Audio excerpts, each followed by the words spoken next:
for tuning into The New. I'm your host, Diana Dove. And I'm your co-host, Mocha. And so I know that there's been a lot of talk in the news about Keisha Knight Pulliam Hartwell and her being side or blindsided by her husband, Ed Hartwell, who is a former NFL player wanting a divorce. Right. And so they have been married for 8 months. They got married after 4 months. Yes. And she did a exclusive interview with ET Entertainment Tonight, where she stated that she had no idea that he wanted a divorce. They had woke up like any other day. He walked out the house like any other day, and then he calls her, you know, a little bit later on that day to let her know that he wants a divorce. Yes. So, what's your take, Mocha, on the situation? Well, I know she did mention that. She said they woke up like any other day, but he also did an interview where he said that they had not been having sex, you know, for a while. So, you know, a normal day is like, was she not expecting? You know, it seems like she said that it was just like something for her that was like blindsided. But that kind of sounds like a situation to me that would not be so blindsided if you two were not even, you only been married for 8 months and you're not even sleeping together. So that, for me, kind of threw up a red flag. Like, how would it be something that's blindsided you if you all weren't even sleeping together? Yeah. So. And then, of course, she's pregnant. So that doesn't, you know, make the situation any better with the child being involved. Exactly. So exactly. I know I wouldn't want to see anybody go through that type of situation at all. Yeah. I'm glad that she did the interview for Entertainment Tonight because it was an exclusive interview, and she was able to get her story out. Yeah. And I think that it's good that she did the one interview, gave her side of the story, and then left it where it was. Yeah. I mean, because over the years, she's been, you know, pretty, you know, quiet and personal about her relationships, and not which is like, good. Exactly. I think that's really good. Exactly, because you know, like a lot of child stars is like, you know, they've had drug problems, alcohol problems, and all kind of problems with the law. So she's been able to fly under the radar, you know, all these years with her career, and she went back to college. She graduated from Spelman. Yes. Spelman. My Spelman sister. I give you a shout out. 2001. So, you know, she went back, you know, to school and everything. She did, you know, very well for herself. So for her to be so public now with her relationship, I know that's really hard for her. And now with everything that she's going through, that has to be something that's really traumatic for her. Oh, absolutely. Yeah. Because I know that she's definitely a role model to a lot of women, a lot of young girls. I know she is a role model for me, just watching her on the Cosby Show and watching her grow up and lead such a positive life. Like you said, she wasn't involved in drugs or anything with the police or just any drama. And this is really the first part of her life where it's drama filled and it's public. And so I know that for her, that could, I'm sure, be very, very difficult. As the exclusive interview with Entertainment Tonight, you know, she broke down crying, which is very understandable. And for this just to be, you know, so public and something that she's not used to being public, her personal life, like you said, being in the public, I know it can be very hard for her. So. And with any woman who's a mother, you know that, you know, when you're pregnant, your hormones are just all over the place. So that, in addition to all of this, you know, you could tell that she was just totally just distraught about the situation. Right. And, you know, I really feel for her. And when he did his interview, he said that, you know, he had a talk with her. Of course, what was that, back in February? He said they had a talk. Yes, he said February. And he said that, you know, she asked, well, do you love me or whatever? And he said that he wasn't sure. I mean, with them only knowing each other for 4 months, that's not a lot of time to get to know someone, especially nowadays. I mean, you have to like really, you know, date, I guess, for a while before you, you know, consider getting married, because, you know, sometimes people, they hide, you know, a lot about themselves, and now they're finding out, you know, things about each other, and he's even questioning the fact of that being his baby. Right, right. I know he said in his interview that he did, and even just a side note, Entertainment Tonight said that they did try to reach out to him, but he wouldn't return any of their phone calls. Yeah. So, that's kind of iffy there. If everything that you're saying is very truthful, why wouldn't you take the interview with Entertainment Tonight? Exactly. But he may not, playing devil's advocate, he may not have wanted to do the same source that she did. Yeah. So, which that can be understandable too. But I know that he stated as well that they did get married after 4 months. They've been married for 8 months. And that when he sat down with her, he has stated that maybe they did rush into it. Do they think that they rushed into it to get married? And so, there are people that say they did who would get married after 4 months, but then there are other people that say people have gotten married in lesser time. That's and true. They've been married for 15 or more years. So, do you think there's a time limit on when you should get married? I don't really. I mean, like I think I just said that they were only married for 4 months. But if I do know people. I used to work with a guy actually who he said that he only knew his wife for a month and they got married and they've been together for 15 years. Wow. So he said he just knew that out of all the women that he dated, he just knew that she was just totally different from all the other women that he dated, and that she was, I guess, the one. Right. To me, a cliche that she was the one. So, and like I said, they've been married for 15 years. So I guess there's not really a time limit on how long you know a person and when you should get married if you feel that strongly about it.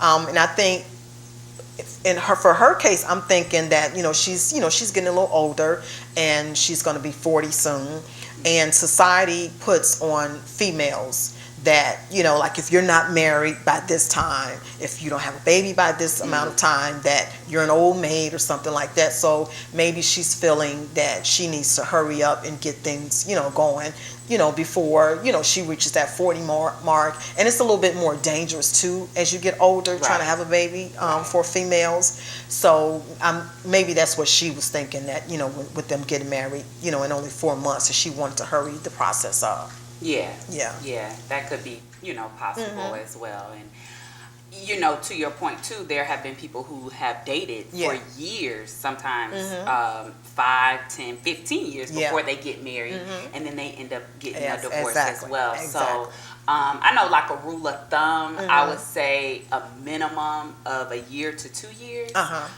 just because I think people start to put down their wall after a year. So just as a rule of thumb, but of course it's different strokes for different folks, different things work for everyone.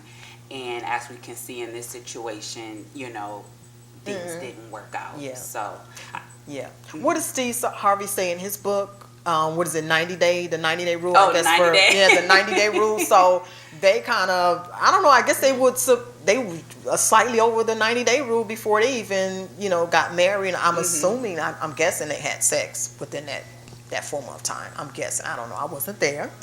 But, so they didn't even go by the Steve Harvey rule or whatever. So, I mean, what do you think about that? Do you think the 90-day thing, what do you think about that? I don't necessarily agree with the 90-day rule. I am definitely old school, and I think that you should wait until you're married. So I definitely believe in God being in your marriage and being in your relationship, and that it's not about the physical, and that if you do things God's way, it will definitely lead to a successful marriage. Exactly. So. But that's my opinion. So I don't necessarily agree with the 90-day rule. I think you should go even longer. Exactly. Oh, okay. Girl, when is your book coming out? You need to write a book about that. I mean, what's the actress that her and her husband they're married now? She was in Think Like a Man. Yeah. Steve Harvey's movie, Morgan Good. Yeah. Yeah. Her and her husband waited, and same thing with Sierra. They waited until they got married. Now it's all over social media now that they're married. They're talking about the wedding night and all of that kind of stuff. Like, we don't know what goes on the wedding night. So I'm tired of hearing about that. But, so I guess, I guess what we're saying is there's not really a time limit, but maybe she felt that she should have, rushed things, that she wanted to rush things along as far as getting pregnant because she didn't really have that much time to wait like he did. Like for a man, for example, I know just a couple of weeks ago, Mick Jagger's girlfriend just had another baby, and he's 72. She's much younger. She's only in her 20s. So he's still, making babies.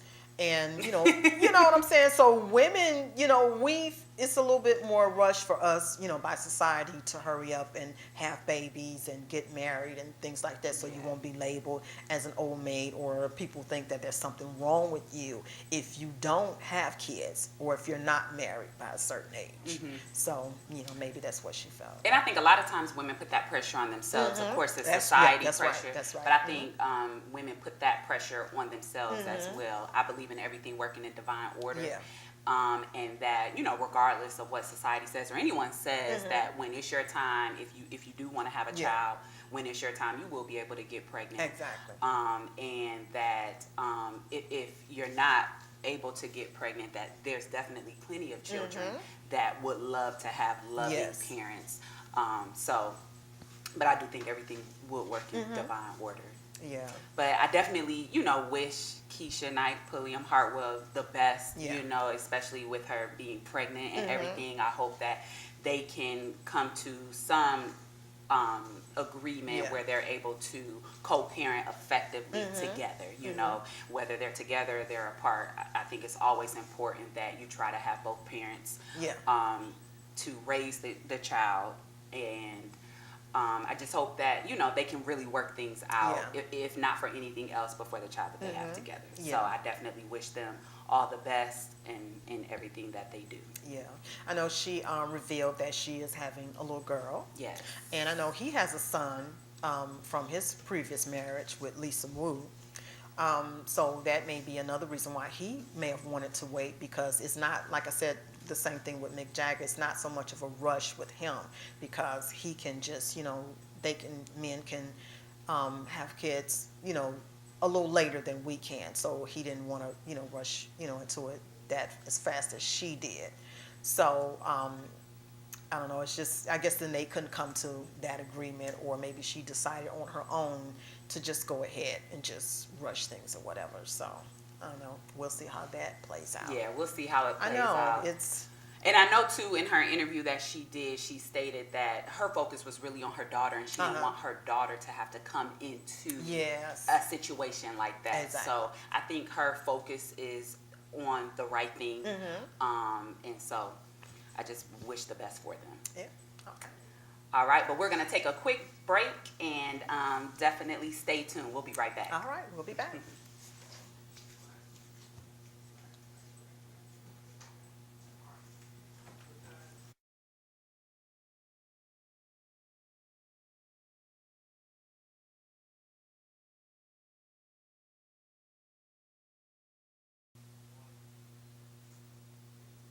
Hello, and welcome back to The New. I'm your host, Diana Dove. And I'm your host, Mocha. So, there's also another Atlanta resident who has made the news this week. Atlanta's been busy. Yeah. It is Phaedra Parks from The Real Housewives of Atlanta. Yes. And so I know she probably was very stunned by what took place in her office building in Buckhead. But one of her previous clients, Terrence Cook, also known as a rapper, Drama. He was an up-and-coming rapper in Atlanta. He came into the office building into a different office and threatened that he had a bomb. Yeah.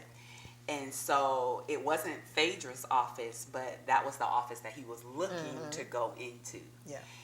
And so thank God, though, that he didn't really have a bomb. Once they called the police and he got into the police custody, he didn't have a bomb. And so it was really just a threat, which is still huge. That's taken very, very seriously. But it was a threat on her life as well as the people that she works with. And I mean, he had just done 12 years. So I don't know how many years they would add on for him making a terrorist threat that way. But that's something that's very serious. So I don't know if it had anything to do with. I have not heard yet if it had anything to do with. Because I know she was his attorney previously. Right. She's also an entertainment attorney. If it had anything to do with a case that she was working on for him, but I know they said she was his attorney like years ago. So I don't know, why he felt that he had to go there to her office, to make a threat on her. And luckily, he was at the wrong office, even though the office that he was at, that's still scary for the people that are there. Exactly, yeah. I know that she's at the Democratic Convention in Philadelphia. So luckily, she was not there. I have not heard if she made a comment about the incident. If she said anything about it or not, so I'm not sure what her comment is about it. Yeah. And sources did say that he did the 12 years for a robbery case where she was the attorney, and so he blamed her for his downfall, basically as a rapper in his life, as a career, which I don't understand how you can blame somebody for a case that you were involved in because you had to go to jail for 12 years. That is on you. Exactly. I don't see how you could blame your attorney or anyone for that matter unless somebody set you up, unless you didn't have anything to do with that particular case. Okay. But I just don't understand how he could blame her for the downfall of his career, for going to jail. And then supposedly he had said that he was going to be on an episode of The Real Housewives of Atlanta, and they were filming in Miami, and that he was involved in a skydiving accident where he got injured. And so he just was blaming her for everything. Yeah. But in the certain sources, multiple sources did say that Bravo came out and said that he was not filming any episode for The Real Housewives of Atlanta. So we definitely got that straightened out. But I just think that that's crazy that you could blame somebody, not only blame them, but want to blow them up, blow their office up, blow up the people who they work with for something that more than likely you did. Yeah, exactly. I mean, then you go to the wrong location. Number one, you're blaming her for your downfall on your career. Right. Your action. Yeah, so I don't know. He's just I don't know if he's a little confused. I'm thinking. Well, I was glad to know that they didn't find any bomb on him once he got into custody, as well as nobody was injured either. So. And he didn't have any weapons on him. Exactly. So I mean, but just the point of him, if he were at the correct office and she was there, just the fact of him being there and confronting her with all that anger, that it still may not have turned out that great. Right. So the powers that be had everything turn around and, made that situation come out really good. Because we do know, especially with the incident that happened in Orlando with the young lady in Orlando, the guy who came to her concert and he ended up shooting her at her concert. So sometimes public figures, they can upset people, just by, sometimes when you're on social media, they feel like they know you on social media because you might send back a tweet or something like that, retweet something that they send. And so it's just really dangerous, for them. So I'm really glad that, like I said, the powers that be, it turned out that she were not there and he ended up being at the wrong office. Exactly. And he didn't have a bomb. Exactly. Nobody got injured. And no weapons. It was a threat, but I'm glad that everybody was okay. Yeah. And I wonder now if that office building or even Phaedra, she's going to get security now. Now that anybody can just walk in and obviously make threats. Yeah. Now there is a different perspective that they may have to take as far as the safety of the employees in that building. And so if the building is going to get security, which they may already have security, but now does Phaedra need to get security for her office because of these types of situations and craziness that's going on. Yeah. Do you remember a few years ago, one of the episodes that they did where she was speaking to a young man in her office, and he was giving her like cash money. Do you remember that episode? Yes. And he had like a bag of cash money, and I'm like, wow, you know, they're paying her in cash like that. So yeah, that was a little scam. I mean, I guess there's nothing illegal about it. You know, they can pay well, her. It's the entertainment industry. Yeah, they can pay however they pay, check, credit card, whatever. Absolutely. However you want to pay me. Exactly. I take it in cash. You know, you don't have to pay any percent like a credit card or anything like that. So if you got cash, exactly, that is fine with cash me. Is that king. Actually works the best. Exactly, cash is king.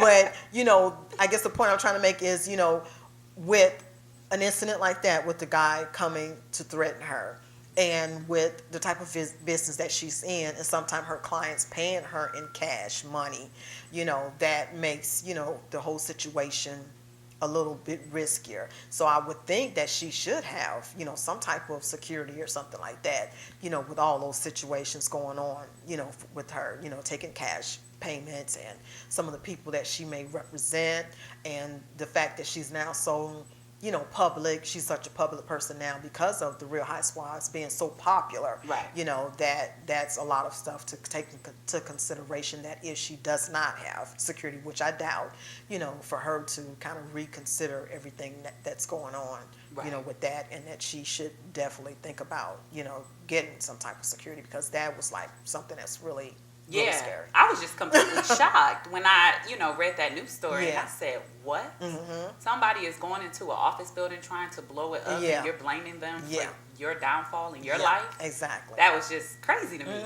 And especially with, you know, everything that's been going on, you know, with the police shootings and all of that, you know, you can't go anywhere. You can't even get on a plane or go someplace and just say and just joke about saying that you have a bomb. You're going to jail. Or that you have a gun, or that you have a bomb. You're going to be in some serious trouble, because it's just too much going on in the world today for you to be joking about that, or even threatening somebody like that, or even saying something like that can get you in big trouble. Exactly. So, you know, I have no idea what he was thinking, you know, going in there saying that, and how he even thought that he was going to, you know, if she was there, how he was going to actually get out of that situation. Yeah, and he already did 12 years, so you already have a record going in here and threatening somebody.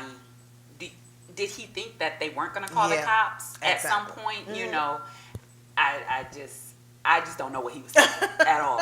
I was just completely shocked. And I just have no idea what he was thinking. I don't know. So if you were in that situation, somebody came into your law office or your office just in general and threatened that they had a bomb, what would you do? Well, I'm pretty sure with her being a public figure, she is allowed maybe to carry, you know, a firearm or something like that to defend herself. So I think that if I were that type of attorney, or just an attorney period, because they, you know, they deal with, you know, criminals, you know, with really sometimes really famous criminals, you know, for really famous cases. Absolutely. So they have to be able to protect themselves and their families. So I think in a situation like that, I would, and especially with me being on television, I would always definitely have security.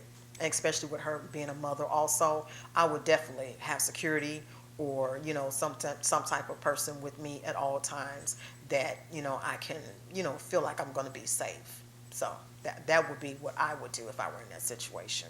Okay. Yeah. Okay. I know if I was confronted right then and the person said, I have a bomb, I would just ask them, what do you want? Yeah. I can give, you know, you want money? You can have money. You know, I would really try to just talk to them and try to calm them down. And hopefully one of my employees has already called 911, because I can't reach for the phone, because I don't know what they may have. They may have a firearm or a bomb. And so I would just try to talk to them, try to, you know, get them calm.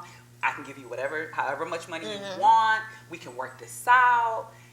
And try to keep them calm until the police arrive. Yeah. So, I mean, that would just be my first instinct.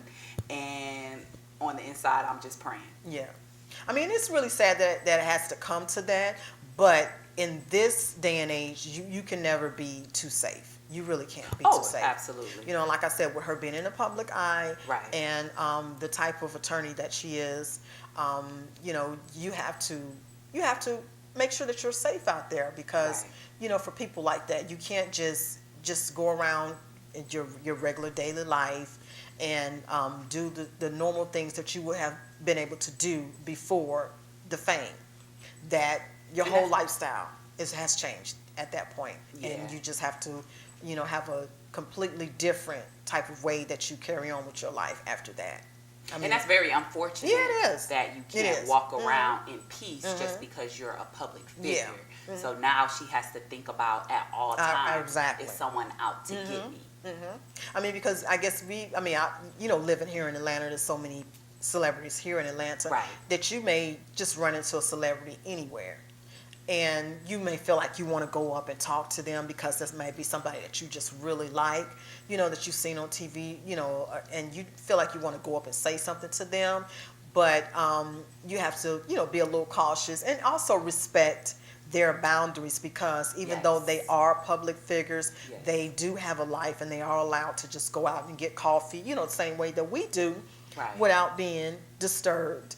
And they could be with their family or something like that, without you just going up, just bogarting them and saying, can I get an autograph, or being something like that. And sometimes I've heard that some celebrities have even been accosted because they refuse to give an autograph or something like that. And the customer has really gotten upset with them and caused an altercation. So it's just something that they really should be cautious about. But I'm glad everything turned out right. Me too. Yeah. All right, we're going to take a very quick break. We'll be right back. Stay tuned. All right, stay tuned.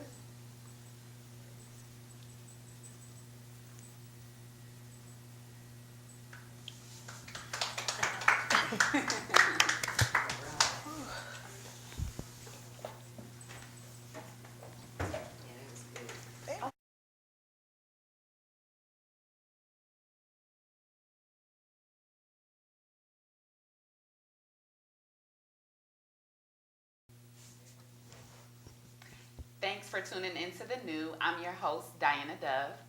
And I'm your host, Mocha. And so before we went to break, you had mentioned that celebrities, many times they have security while they're out, because a lot of times they'll have people come up to them. They may not necessarily want people to come up to them. So some people feel like, since you're in the public eye and you've placed yourself in the public eye, that you should always allow your fans to come up to you to take pictures, sign autographs. And then other people think that, hey, if you want to sign autographs that day, go right ahead. If you don't, no problem. So what's your take on that? I mean, I can kind of respect their opinion, because sometimes they're out with their family, their kids, and the kids. I know remember a couple of years ago, Halle Berry sued, I think of like a reporter, because they were climbing over her fence, they were hiding in the trees and doing all kind of stuff, trying to get pictures of her kids. And so she was saying that she's the one who chose to be in the limelight, not her kids. So if she's out with her kids, she doesn't really like to sign autographs or have the paparazzi just bombarding her when she's out with her kids. But if she's out just by herself, that she doesn't really mind signing autographs and things like that. So I can kind of understand that, because sometimes, and especially if your kids are smaller, they may not understand what's going on, and it may be a little scary for them. So I can kind of understand what their point of view is.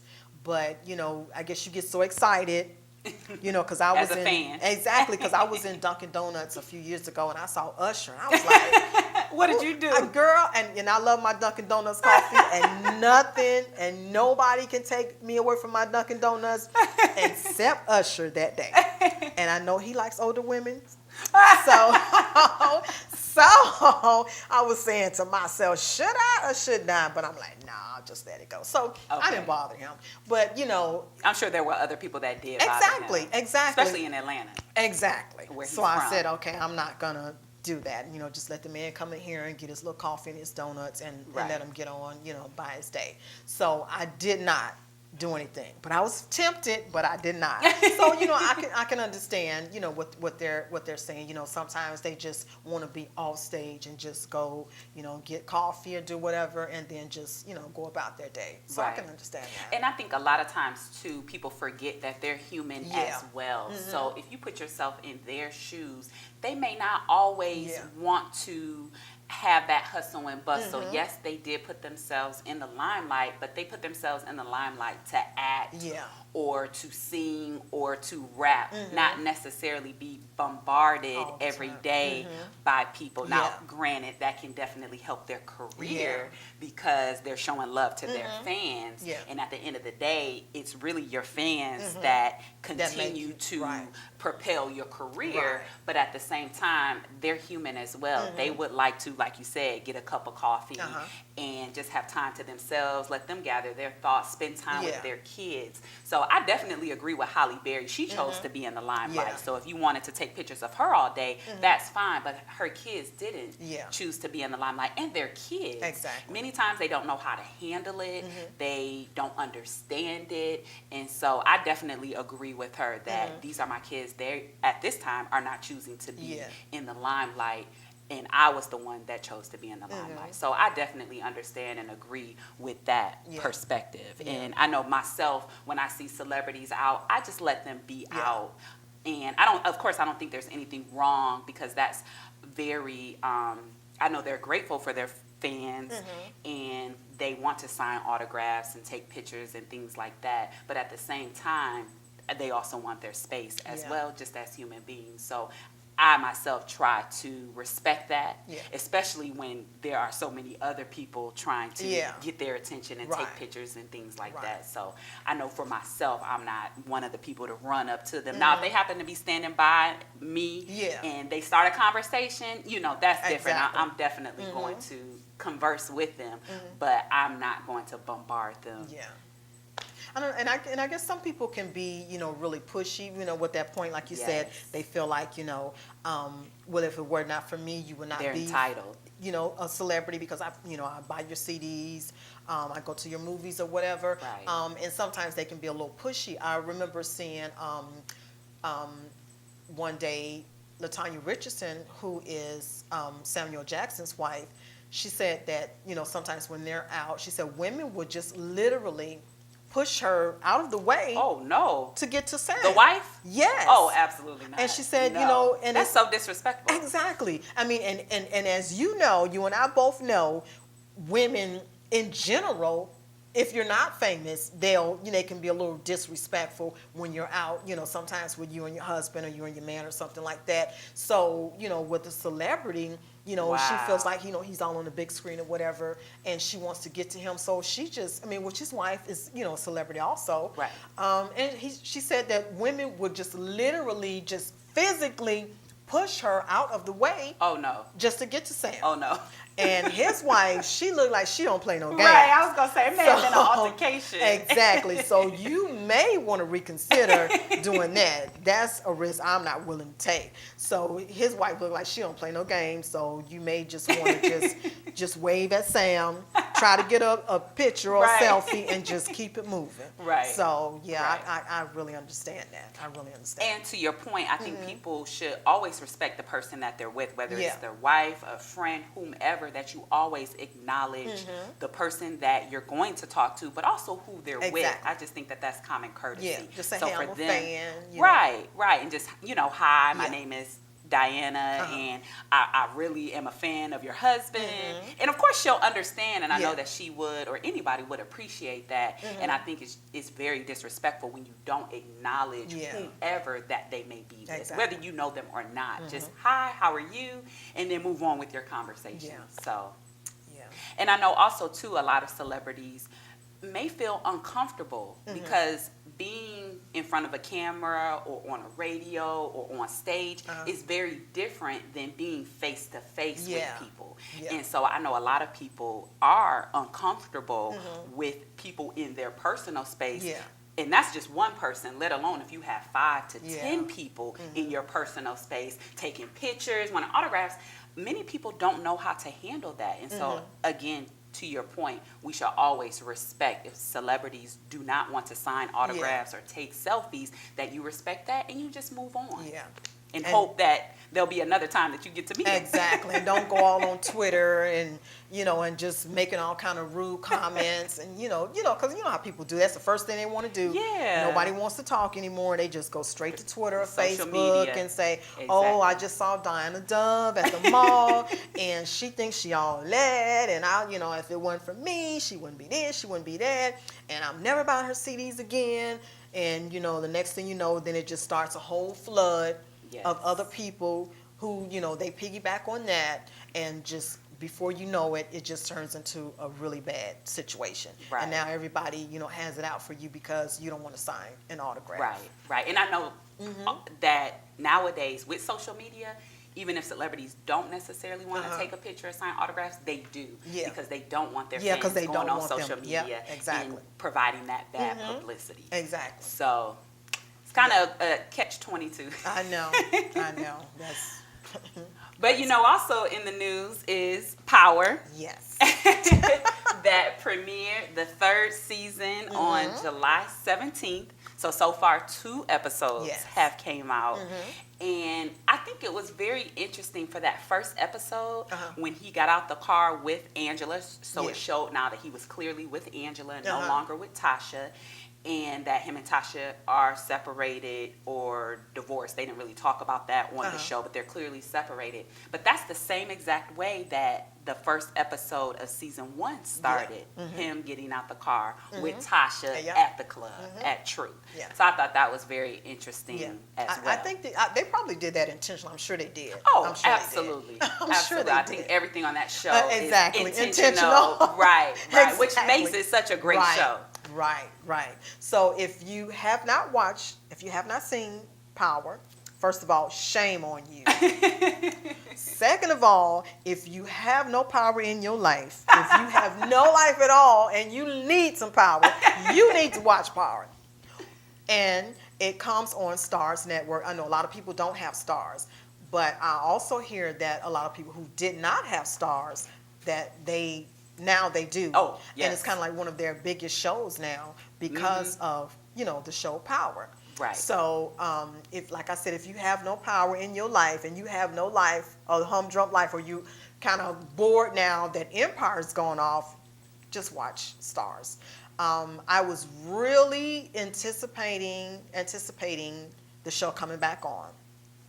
And I had like such high hopes when it came back on, and I said, oh God, I hope I'm not disappointed. So they did not disappoint. Just let me say that. The show did not disappoint. It came back with a bang. Yes, it did. Yes. And it picked off exactly where it left off, just to do a recap of the first episode. So Ghost no longer wants to be called Ghost. He wants to be called Jamie. Call me James. Or James, because he is no longer in that life. And from season 2, he actually killed off everybody that he dealt with in his life as a drug dealer. And he also tried to kill his distribution person, which was Lobos. Yes. Which we find out in the previous season that he did not die. Yeah. He stayed alive. And we also found out on that last episode in season 2 that Angela, the attorney's boss, works for Lobos. Yes. And I think in season... That was crazy when I saw it. I'm like, when wait he a minute. called Lobos Jefe, which means boss in Spanish, Yeah. I'm trying to get my Spanish back. Yeah, me too. I'm trying to get my Spanish on too.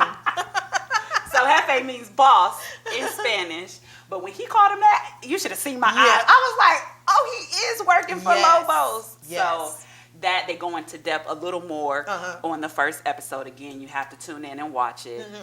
But then also on the first episode, Angela finds out that Lobos, I think she has an inkling that Lobos is trying to kill the person who tried to kill him. Yeah.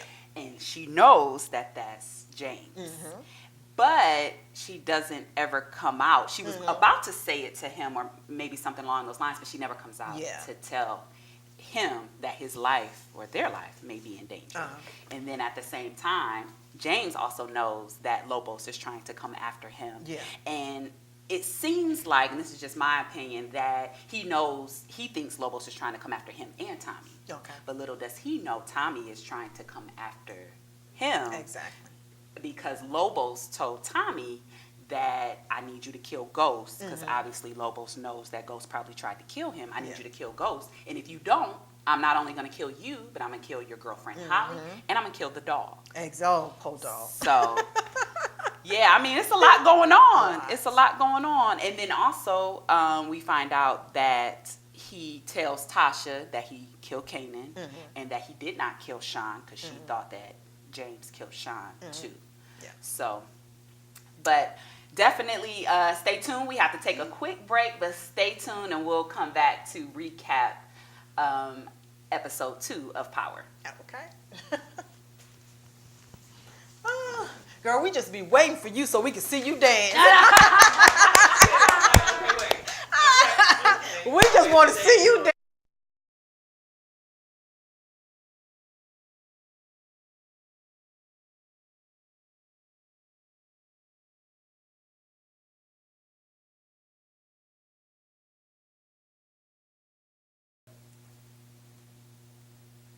Welcome back, and thanks for tuning into The New. I'm your host, Diana Dove.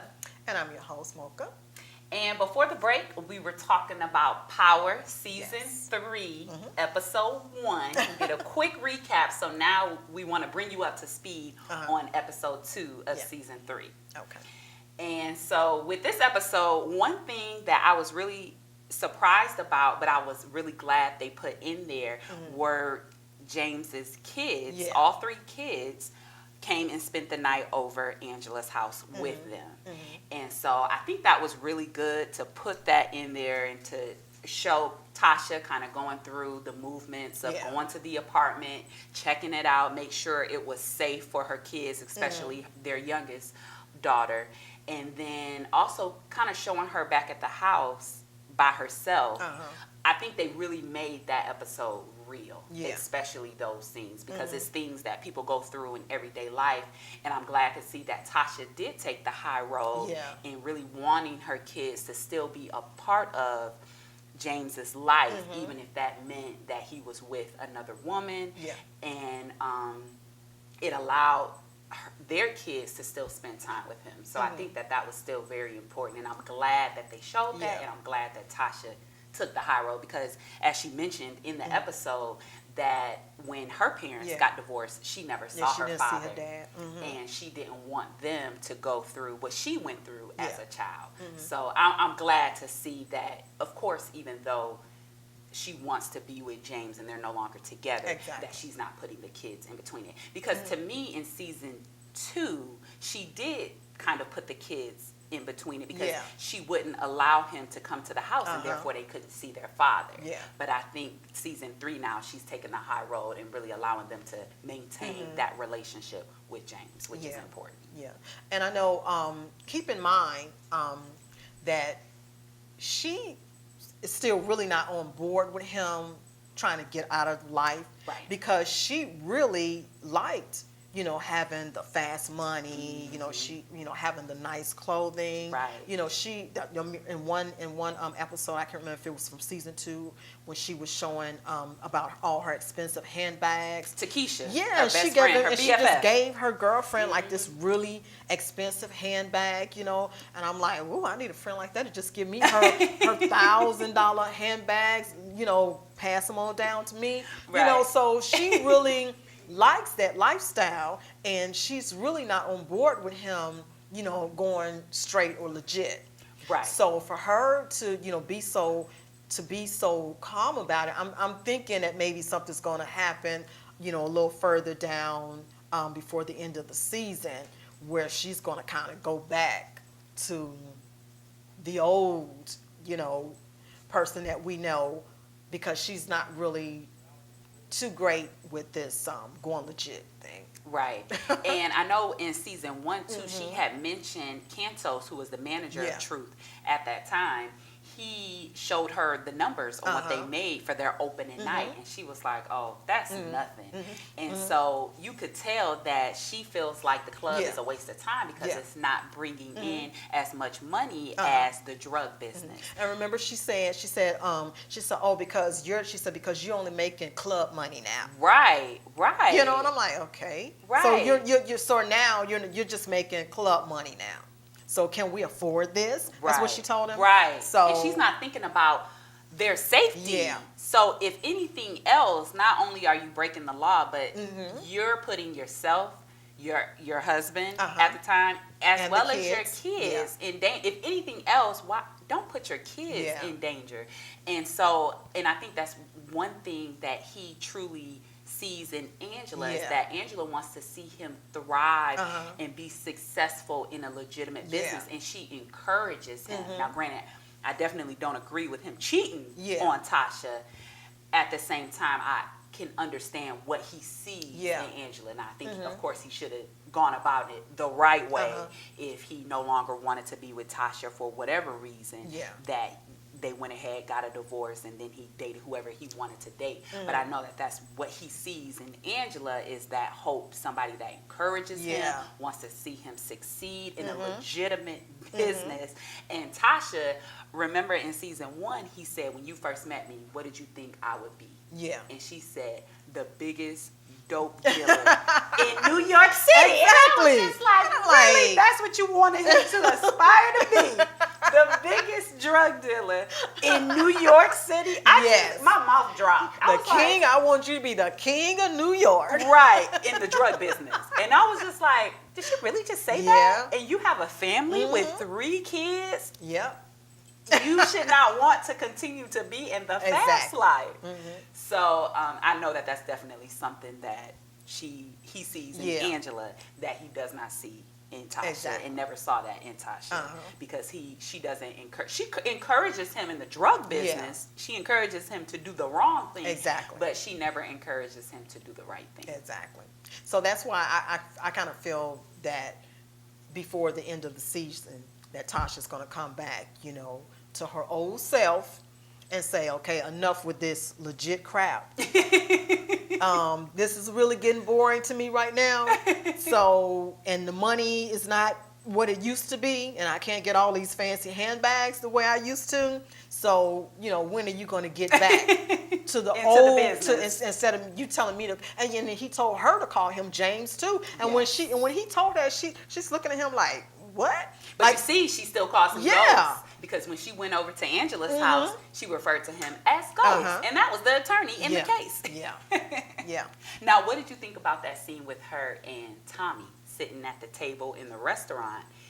James had closed all the laundry mats and gave Tommy his half respectfully, which was good as a businessman, and then also gave him his half in the club, so that James had full ownership of the club since they were no longer doing business together. And he asked Tasha to go ahead and deliver that check to Tommy because Tommy wasn't returning his phone call. So what do you think and of that's that when she told scene? him, you know, oh, can we afford this? Yeah, that's when she told him that. Right. So what do you think of that scene with Tasha and Tommy, because they had their own relationship as friends. It was like they were best friends too. And now Tommy acts like he doesn't even know he Tasha. does. Yeah.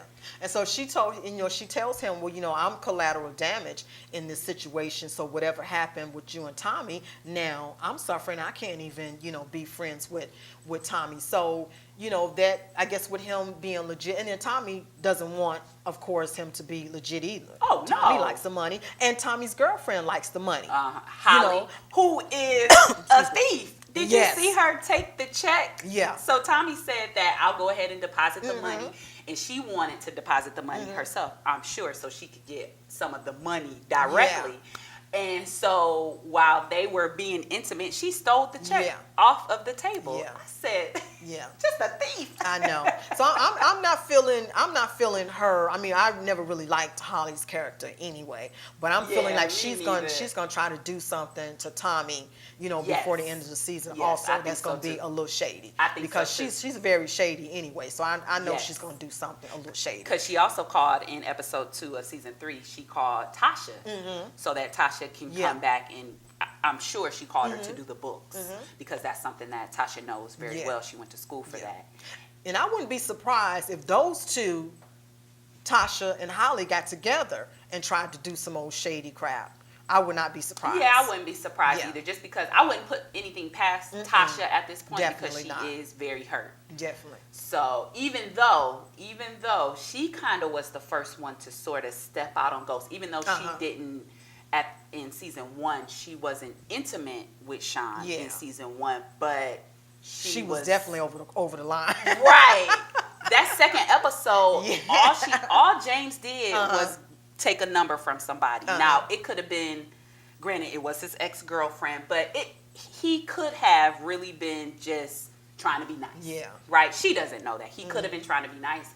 And she just went to the left field and decided to reveal herself to Sean. And so, to me, she kind of took that first step. Granted, Ghost, shouldn't have stepped out on her, but she actually took the first step to destroying their relationship. Yeah. So, but it's definitely going to be a very interesting season. Another thing that I was shocked about was, I wasn't shocked. I wanted to see what he was going to do, but when Tommy was supposed to meet up with Ghost, and he was going to kill him, and he couldn't. Yeah. And so, of course, I was happy that he couldn't. Yeah. I wasn't surprised that he wasn't going to shoot him because, of course, you need James for the rest of the season. But it was just really interesting to see him fighting himself on shooting.